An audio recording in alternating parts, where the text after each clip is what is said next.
CBN Auto Esporte.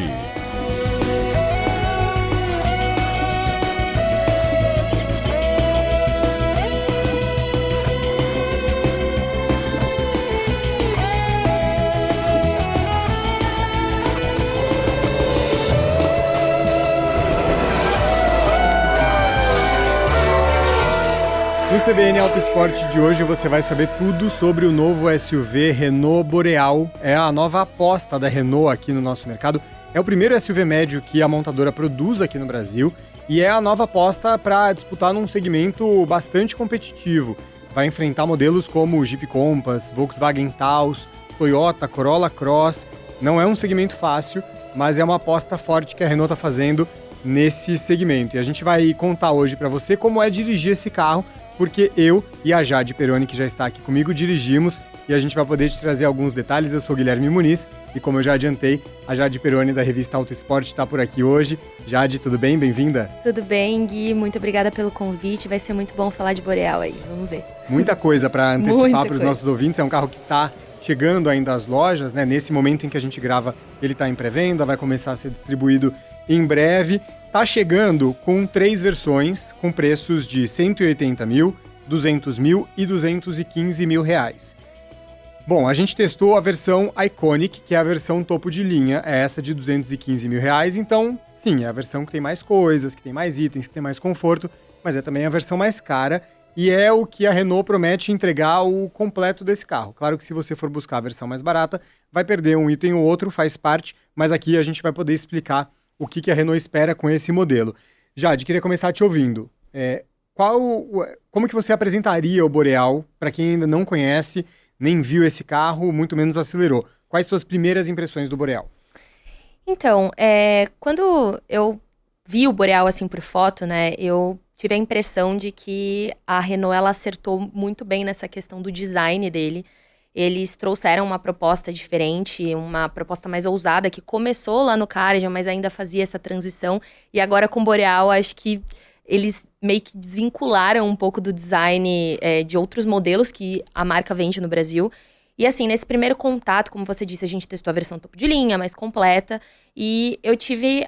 As primeiras impressões, assim, foram de ser um carro muito legal, muito divertido de dirigir. É um carro confortável, bom para o uso urbano, principalmente. E essa versão, ela é muito bem equipada, né? É, inclusive, o primeiro modelo da marca que tem até 24 sistemas de assistência ao motorista, né? Do pacote ADAS. Então, é um carro que ele oferece tecnologia. E eu acho que ele faz bem essa transição, vem com um preço competitivo para um segmento que não é fácil. A gente tem os mandantes aí que são Compass, Corolla Cross. Então, assim, as primeiras impressões é de que é um carro que ele é divertido, porque ele trabalha muito bem com o motor 1.3 do Duster, que acho que a gente vai falar um pouquinho mais pra frente. Mas ele veio muito bem posicionado no preço também. Então, acho que ele tem capacidade aí para incomodar o mercado. Eu fiquei bem impressionado também. Até estava comentando com a Jade. Eu acho que o mesmo nível de expectativa com o Cardian, de ser um carro que rompia com a Renault antiga, né? Era um cartão de visitas para uma nova Renault. Quando o Cardian chegou, o Cardian é um bom carro. Mas, pra gente que está o tempo todo testando todos os carros, a gente conhece os carros no detalhe, eu não senti que o Cardian cumpria essa ruptura. Ele é um bom carro, mas ele não se diferenciava tanto do que a Renault oferecia em outros momentos, apesar de ter tecnologias novas, enfim. Eu acho que isso se confirma no Boreal. O Boreal, sim, quem conheceu modelos da Renault antiga, quando conhecer o Boreal, vai ver uma outra proposta de marca, uma marca já mais atualizada, eu acho que mais credenciada a disputar com esses modelos, que são difíceis de bater. Eles vendem muito bem no Brasil, e é um segmento muito disputado como um todo, então eu fiquei bem impressionado por isso. Eu acho que o visual ajuda muito, porque a gente até está mostrando para quem está nos assistindo com imagens, ele tem um visual bastante diferente, não só da Renault, como dos outros modelos. Quando eu bati o olho na dianteira, eu achei ele levemente, me lembrou o Nissan Kicks. Tem ali alguma semelhança, mas são carros, claro, bastante diferentes. E a traseira, ele tem aquele famoso size impression. Ele parece ser um carro alto, um carro grande. E eu acho que isso conta pontos a favor para o mercado brasileiro. O que você achou do design? É um ponto de destaque também desse carro, né? Sim, uma coisa que você falou sobre proporções, né? Inclusive, ele é um carro maior Sim. que o próprio Compass, que o Corolla Cross, então ele tem essas proporções mais largas, né? E realmente, eu entendo você lembrar um pouco o Kicks, porque realmente tem algumas coisas que remetem, a própria lateral também, caimento do teto e tudo mais, mas ele tem um design muito moderno, né? A primeira impressão, assim, é que ele era até meio futurista, Sim. com aquela grade naquele formato diamante, os faróis divididos e tudo mais. Então eu acho que ele vai impressionar, inclusive quando eu estava andando com ele na rua, atraiu muitos Muita olhares. gente olha, né? Acho que também por ser um carro inédito, Sim. né? Muita gente não conhece, tem essa curiosidade. Mas o carro, de fato, ele é muito bonito. Eu acho que ele tem um grande apelo nesse aspecto, principalmente para o público. Então, é um carro que vem com essa nova proposta mesmo. E eu concordo com você, vem definitivo agora carimbando aí que a Renault traz um visual mais ousado. É isso. Vamos falar então do espaço, já que a gente está falando do tamanho todo dele. Ele, de fato, ele tem 4,55 metros de comprimento, 2,70 metros de entre-eixos. Eu sempre gosto de repetir para quem não acompanha o mercado de carros de perto, o entre-eixos é importante porque é a medida entre o eixo da frente, das rodas da frente e das rodas de trás, e isso garante o espaço, né? Isso ajuda a garantir ou não o espaço interno. Com essas medidas, ele é mais comprido e mais espaçoso do que os principais rivais, o Compass e o Corolla Cross, e ele tem 522 litros de porta-malas. Vocês conseguiram testar isso também na prática? Porque às vezes o número é bom, mas não se converte ali na prática num bom espaço. Ele é espaçoso mesmo, né? Ele consegue entregar. Sim, ele é espaçoso. Quando a gente foi testar ele, né? Eu tenho 1,60 de altura, não sou lá muito alta. Então, eu sempre convido as pessoas que estão gravando comigo ali. Sei. O nosso diretor de arte que estava lá, o Demetrios Cardoso, ele tem 1,84 de altura, 1,83. Já dá pra fazer uma boa composição. Já dá pra fazer uma boa comparação. E ele ficou muito bem posicionado. Então, sobrou espaço pra perna, sobrou espaço pra cabeça. Então, realmente, são 10 centímetros de diferença no comprimento pro Corolla Cross e 16 pro Compass. E no entre-eixo são 6 centímetros de diferença para os dois, porque os dois têm 2,64 de entre-eixos, né? Então, realmente faz diferença dentro da cabine. E eu achei a disposição do espaço bem bacana. Claro, é aquela situação, né? 3 pessoas conseguem viajar ali, 2 pessoas viajam mais confortável. Mas mesmo, como eu disse, pessoas mais altas vão conseguir ficar posicionadas lá atrás. E você falou do porta-malas também, tem uma questão no porta-malas que ele é dividido. Então tem uma espécie de compartimento ali embaixo, então você tira, né, uma espécie de plataforma ali, uma tampa, né? E aí ele fica maior. Então os 522 litros são compostos por todo esse espaço, inclusive esse fundo falso, entre aspas, que fica ali embaixo. Mas é muito espaçoso. Para família grande, com certeza, vai ser uma opção que vai chamar a atenção. Sim. Só para arrematar essa questão do espaço, e até jogando para o nosso próximo tópico, que é do desempenho, eu percebi que ele é espaçoso, não fiz tantos testes quanto vocês fizeram, mas eu acho que um ponto positivo é que ele é espaçoso, ele é um carro grande, quando você vê, você percebe que ele tem um porte interessante, mas ele, quando você dirige, você não sente isso. Porque tem carro... Até por questão filosófica, nem tô dizendo que é ruim quando você sente. Um Compass, por exemplo, ele é um carro que você sente muito mais o tamanho dele. Ele é um carro mais macio, por filosofia mesmo da Jeep. Então você percebe que você tá num carro um pouco maior. O Boreal, ele tem um tamanho grande, então se você precisar levar passageiro, colocar a carga, você vai conseguir. Mas a dirigibilidade dele é uma dirigibilidade que não remete a estar com um carro tão grande. Eu achei que essa composição também é um ponto interessante dele, né? Sim, ele... Tem o motor 1.3 do Duster ali, né? Ele é um pouco menos potente que os rivais, porque tanto... A gente fala de rivais, né? Os principais rivais. Sim. Porque tanto o Toyota quanto o Jeep tem aí mais de 170 cavalos de potência. No Boreal são 167. Então, assim, tem essa questão de... Desculpa, 167 não, 163. Isso. Mas existe essa questão aí de que o motor trabalha muito bem, o conjunto ali trabalha muito bem para a direção desse carro. Então, mesmo ele sendo um carro grande, mesmo ele tendo mais espaço, eu achei que o desempenho foi muito interessante. A gente também dirigiu ele na estrada. E faz boas retomadas. O 0 a 100 oficial, inclusive, que nós fizemos no teste foi de 9,5 segundos. Então, fica ali na média. A gente tá falando aí de um carro, né, de mais de 1.400 quilos. Então, ele é pesado. Mas eu achei a condução, no geral, muito confortável. Óbvio, ele não é aquele carro que você vai entrar e vai ser extremamente empolgante dirigir, desempenho. Mas ele vai te entregar conforto na cidade E também vai te entregar desempenho, resposta, se você precisar um pouco mais ali de pisar no acelerador, por exemplo, numa condição rodoviária, né? Sim. Vamos falar um pouquinho das tecnologias, porque você falou do pacote ADAS, que também, até repassando para os ouvintes, é aquele pacote de itens que o carro consegue monitorar o entorno ali e oferecer alguns recursos de condução. Então pode fazer parte, por exemplo, o monitor de ponto cego, que avisa se tiver um carro no ponto cego, pode ajustar a velocidade de acordo com o carro da frente. Vocês conseguiram testar esse tipo de recurso, por exemplo, numa estrada? A usabilidade foi boa? Porque às vezes o carro pode ter o recurso, mas ali o jeito como o recurso se comunica com o motorista não é o ideal. Vocês conseguiram colocar isso em prática também? Foi positivo nesse aspecto? Sim, conseguimos. Principalmente acho que no ambiente de estrada fica sempre mais fácil você acabar testando, porque você tem diversas condições, né?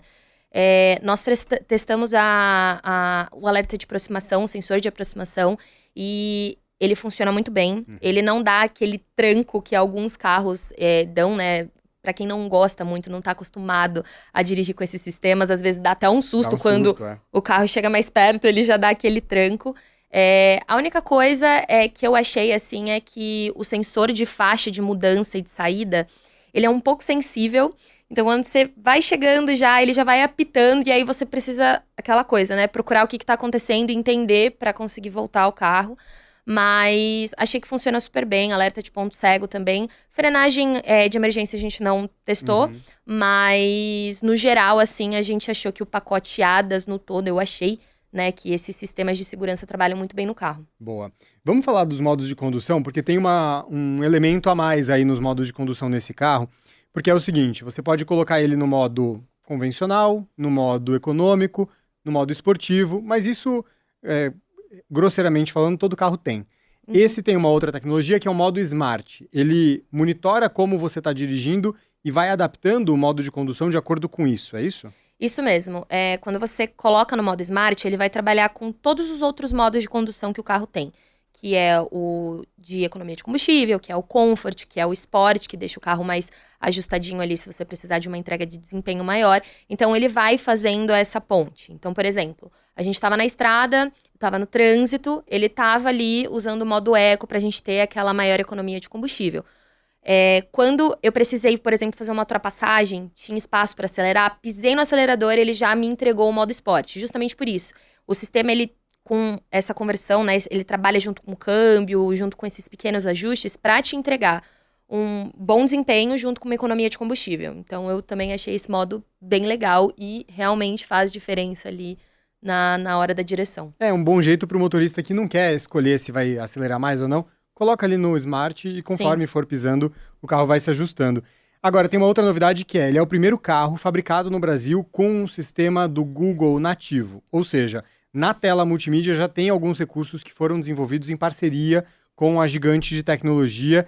O que isso significa na prática para o consumidor? Jade, você que teve ali mais contato com os executivos da Renault e tal, qual o objetivo disso e você conseguiu fazer um bom uso disso na prática? Parece ser um bom recurso?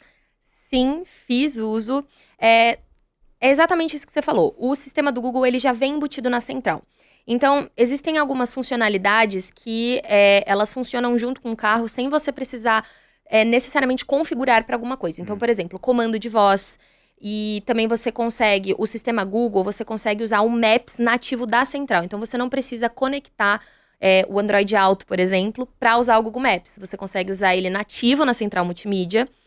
E você também consegue colocar a sua conta Google e baixar outros aplicativos. Então, Spotify, YouTube, Waze, enfim. Você consegue ter todos os aplicativos que você quiser dentro da central multimídia, não necessariamente precisando conectar seu celular. E uma coisa que eu achei muito legal também é que justamente por ter esse sistema embutido, você consegue projetar o mapa que você está seguindo no painel de instrumentos. É verdade. E isso ajuda, parece pouco, né? Mas ajuda porque quando você está dirigindo numa estrada, por exemplo, você não precisa ficar olhando para a central multimídia. Você consegue ver a visualização ali no painel, no cluster, né? Então, existem essas funcionalidades. E, claro, os comandos de voz que ajudam bastante, né? Você consegue regular a temperatura, você consegue ligar para alguém, tudo usando só a voz, não precisando mexer ali necessariamente. E tem um outro ponto que se você vai para a estrada com a família, por exemplo, ou com alguém no banco do passageiro, o motorista pode deixar o mapa ali no quadro de instrumentos, logo na frente, né, atrás ali do volante, passando o volante, enquanto o passageiro muda de música na tela multimídia sem você precisar perder o mapa da tela multimídia. Exatamente. Então dá para ter os dois recursos sem nenhum tipo de distração. Sim. Acho que esse é um ponto positivo. E aí, eu vou seguir aqui para a gente falar dos prós e contras. Eu já vou trazer um contra que eu acho que dialoga com isso que a gente está falando, que são os recursos ali de comodidade, de conforto, de entretenimento, porque a Renault manteve uma tradição, daquelas tradições que seria bom da gente abandonar. Pela cara que a Jade está fazendo, ela já sabe do que estou falando. O ajuste, você tem o volante multimídia e você faz vários ajustes ali pelo volante, mas o ajuste do som fica num que a gente chama de comando satélite, que é uma haste. Para o ouvinte imaginar, tem a haste do limpador de para-brisas, tem a haste da seta, e tem uma outra haste que é a haste do volume, dos comandos do áudio. Isso não precisava, né? Não precisava. Inclusive, quando eu peguei o carro, assim que eu vi, foi a minha primeira crítica. Eu falei, nossa, não precisava ter isso daqui. Realmente, a gente agora tá tão acostumado, né, a mexer no volante, e faz sentido, né? Você tá ali com a mão, né?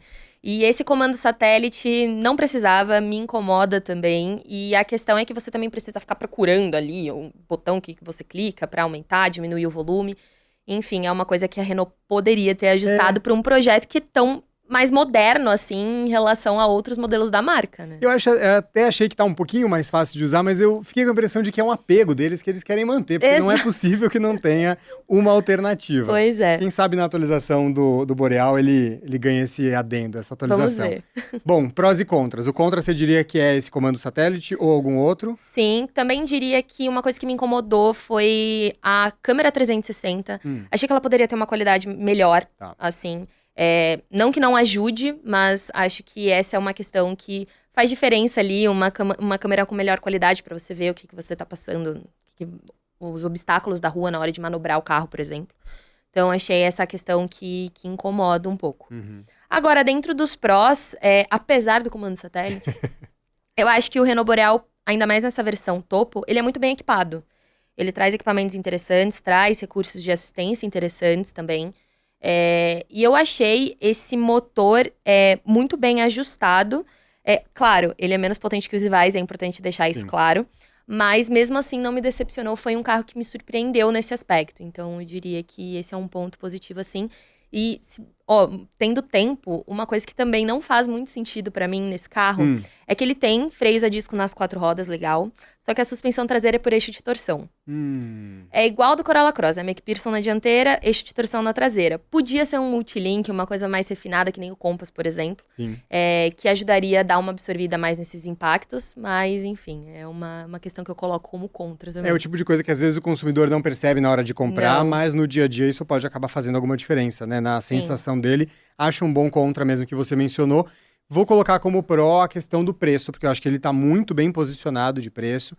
E o contra como um todo, para além dos que você falou, eu acho que é um contra, mas para a gente ver como é que isso vai ser, que é convencer o consumidor dessa categoria, que é uma categoria muito exigente e que tem rivais que vendem muito bem. É muito difícil destronar o Corolla Cross. Acho que o objetivo da Renault nem é esse, porque seria muito ousado, mas é um segmento muito competitivo. Então, talvez o contra seja conseguir converter todos esses prós que a gente está falando aqui num argumento de compra, em convencer a pessoa de que tem que comprar esse carro e não o outro. Acho que ainda está cedo para saber, vamos ver como é que isso vai se desenrolar nos próximos meses. Com certeza, vamos ter que analisar aí o mercado e ver também a aceitação, né? Como que vai ser no ano que vem, por exemplo, porque agora a gente também está no final do ano, né? Tá só chegando, a gente ainda vai falar muito dele.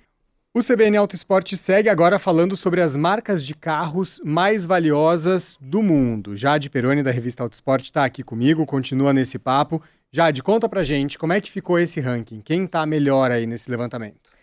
Então, Gui, bom, foi um levantamento feito pela consultoria que chama Interbrand, né? E ela elencou a Toyota como a marca mais valiosa do mundo. Ela tá avaliada aí em 74,2 bilhões de dólares, dá mais de 400 bilhões aí na conversão, e inclusive ela cresceu em relação ao ano passado, então ela teve um aumento ali, né, ela teve um aumento nessa questão da avaliação geral, né, e o ranking também mostra que a Mercedes aparece em segundo lugar, seguida pela BMW, e uma coisa que eu achei interessante nesse ranking, né, é que a Tesla, por exemplo, a gente ouve muito falar da Tesla, né, lá fora e afins. E ela aparece dentro do top 5, mas ela aparece em quarto lugar. Então, ela vem atrás dessas marcas que são mais tradicionais, né? Querendo ou não, no mercado. Mas o top 5 também se encerra com a Honda, que também, assim, todas tiveram mais ou menos uma queda. A Tesla foi a que mais caiu, inclusive, no ranking. A Tesla caiu em 35%. Uma queda muito grande, É uma né? queda muito grande. As outras marcas também tiveram um certo recuo. A gente tem passado por uma transição muito grande também no mercado, né? E uma coisa que o ranking também mostra é que a Nissan, por exemplo, que tem passado por dificuldades, ela nem entrou no top 10. É. A gente tem acompanhado de perto toda essa questão da redução de produção da Nissan. E ela teve um recuo de 32%, 32,5% para ser exata. Então, a gente teve um recuo bem grande aí. E a BYD, que tá crescendo ali no mercado, né? Ela já aparece na lista pela primeira vez, tendo uma avaliação ali em 8 bilhões de dólares. A gente tá falando de muita coisa, né? Muita coisa. Quando a gente soma esses valores, então...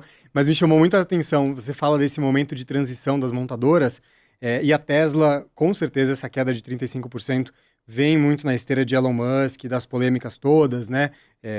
Ame ou odeie, não tem quem não tenha uma opinião sobre ele. E as questões políticas acabaram certamente influenciando nessa avaliação da marca, a Tesla. Mas quando a gente vê as montadoras, o aumento das montadoras, as montadoras que cresceram, os crescimentos são muito pequenos, né, de ano a ano. Então, a Toyota subiu 2 pontos percentuais, a Hyundai subiu 7 pontos percentuais, e aí só sai desse levantamento de montadoras que cresceram pouco a Ferrari, que subiu 17%. É um Sim. levantamento muito expressivo, mas no geral a gente vê que ou as montadoras estão ali meio que caminhando de lado e conseguindo se manter, ou elas estão sofrendo baques importantes nesse valor de marca. A Ferrari é interessante, ela empatou com a Audi, as duas têm 15,4 bilhões, mas por um lado a Audi caiu 11% e a Ferrari subiu 17%, mostrando aí que tem uma estratégia dela que está muito acertada de Sim. focar, até nessa, é engraçado isso, né? Ela está passando por um momento de revolução também na eletrificação, mesmo sendo uma marca esportiva, e está conseguindo com isso também crescer bastante, e é um destaque positivo aqui desse levantamento também, né? É um destaque e é curioso, né? Porque a Audi a gente tá falando de uma marca premium, a Ferrari a gente tá falando de uma marca ultra luxuosa, né? Que tá apostando em designs cada vez mais disruptivos. Eles trabalham muito com a tradição, mas trazendo também diversas soluções novas. E, assim, nem todo mundo tem um contato com uma Ferrari, né? Claro. Mas realmente é uma marca que ela tá sabendo se posicionar dentro do mercado, ainda mais nesse período dessa transição, onde a gente tá saindo de motores a combustão para híbridos elétricos e fazendo essa variação muito grande, né? Lá fora já é uma realidade mais frequente do que aqui no Brasil, mas ainda assim a gente tá vendo uma mudança cada vez maior, né? É isso. E a Toyota lá no topo com 74 bilhões de dólares de avaliação de mercado, segundo esse levantamento da Interbrand. Auto Esporte responde.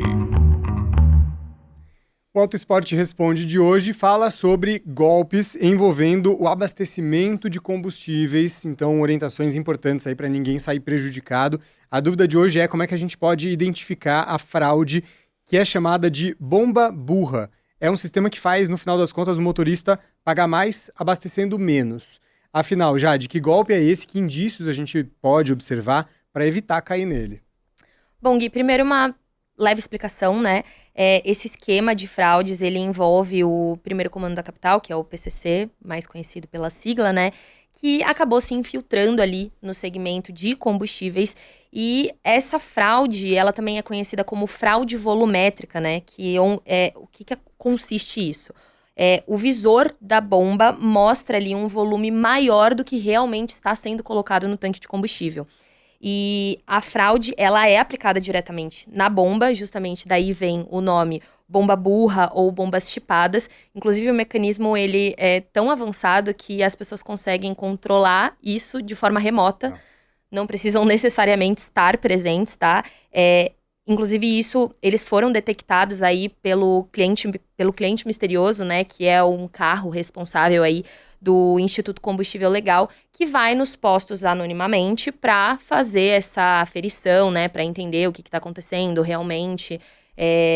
o que está sendo colocado, a quantidade que está sendo colocado na bomba. E somente em 2025 eles já avaliaram mais de 2.000 postos e mais de 700 registros foram feitos em relação à fraude.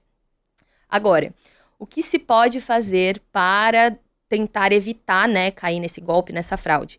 Bom, há duas questões muito simples. A primeira é que você pode saber o volume que você tem no tanque de combustível. Porque assim, quando você, né, for abastecer o carro, você vai ter uma noção de quanto de combustível realmente entrou. Você pode questionar o frentista, isso vai ser uma informação mais palpável para você do que se você não sabe a quantidade, né, a litragem do seu tanque de combustível.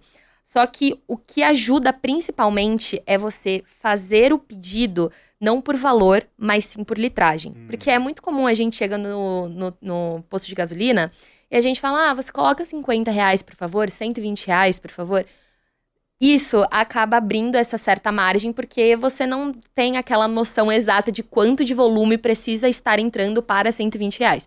Então, às vezes, na maioria das vezes, na verdade, você pode chegar no posto de gasolina, chegar lá e falar, olha, eu quero 20 litros de abastecimento. E aí você vai ver exatamente o número que você pediu. Então, esse é o principal método aí para ajudar nesse quesito. Infelizmente, é uma coisa que ainda está acontecendo bastante, precisa, né, de muitas denúncias, a gente está presenciando ali uma questão e essa é uma maneira de você tentar evitar esse golpe para não pagar mais tendo abastecido menos o seu carro, né? É isso, hoje em dia é tanto golpe que a gente tem que ficar atento a qualquer detalhe que a gente puder, qualquer dica como essa pode ajudar a gente a evitar ter uma dor de cabeça e um prejuízo, né? Pagar mais por menos combustível. Muito bem, Jade Peroni, obrigado mais uma vez pela sua participação hoje por aqui, até a próxima. Muito obrigada. CBN Auto Esporte fica por aqui, a gente teve os trabalhos técnicos do Cauã Felipe, a edição do Rafael Furugem e do Renato Barcelos. Lembrando que você pode ouvir o CBN Auto Esporte no site e aplicativo da CBN, nas plataformas de streaming, tem também a transmissão com imagens. Você pode ver as imagens do Renault Boreal que a gente comentou por aqui, tem lá no YouTube da Rádio CBN e também no Spotify. Na rádio a gente volta domingo que vem às 9 horas da manhã, então até lá. CBN Auto Esporte.